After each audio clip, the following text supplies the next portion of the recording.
I'm joined today by the one and only Bob Pompeani, one of my favorite people to talk to. He's KDK, sports anchor and expert. And Bob, I know you just have a super long list of credentials. I'm not going to get into that today because it'll take the whole video, but we are here to talk all things AFC North. So how's it going, Pomp? Going well, Katie. Looking forward to it. Things are really cranking up. Business is picking up, as they say. Well, and we're going to talk about hometown boys, Pittsburgh Steelers, at the very end of the video. Let's start with the Cincinnati Bengals paying a visit to the winless Detroit Lions. And oh my gosh, just a disappointing loss in overtime for the Bengals last week against the Green Bay Packers. So do you think that they're going to come back hungrier than ever for a win in week 6? You know, they should, but the Lions are in the same boat. They've come oh so close to winning. And, a couple of games they really should have won.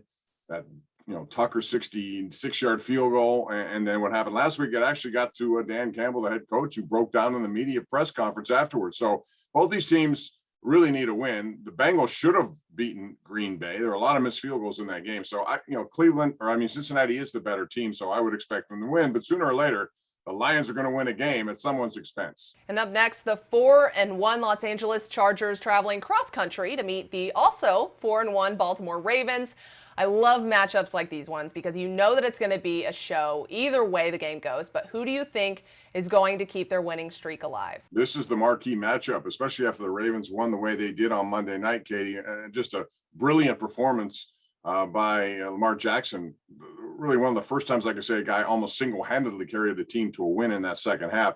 But Justin Herbert's done the same. A shootout with Cleveland last week, 47-42, two of the bright young stars. I think this is going to be a win for the Chargers. They typically lose games like this going, west to east, but they've been winning a lot of games I didn't expect them to, and I would expect them to win this game because Baltimore has won a lot of games that I, quite frankly, thought they were going to lose. Well, and then the third game I want to chat about, this team, the only undefeated team in the league right now, talking about the Arizona Cardinals. They're meeting the Cleveland Browns, and I don't know which way this one is going to go because I'm expecting high energy from both of these teams Sunday. So who are you going to go with here? I think I'm going to go with Cleveland on this one, mostly because they lost a game last week against the Chargers. They should have won. And I think, again, Arizona has been walking the line. They're undefeated.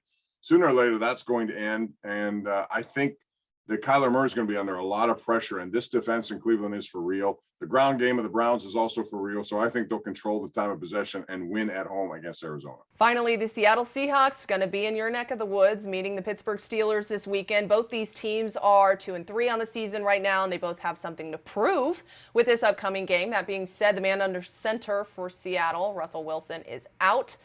So what's your prediction for this one? That's a big loss, Katie. I mean, he's one of the game-changing guys. He hasn't missed a game in his entire career. Now, Geno Smith, the one thing I'll say about him is that he has the same kind of game skills, which is to say he can do the things on the run. He can break tackles. He uses his legs to buy time.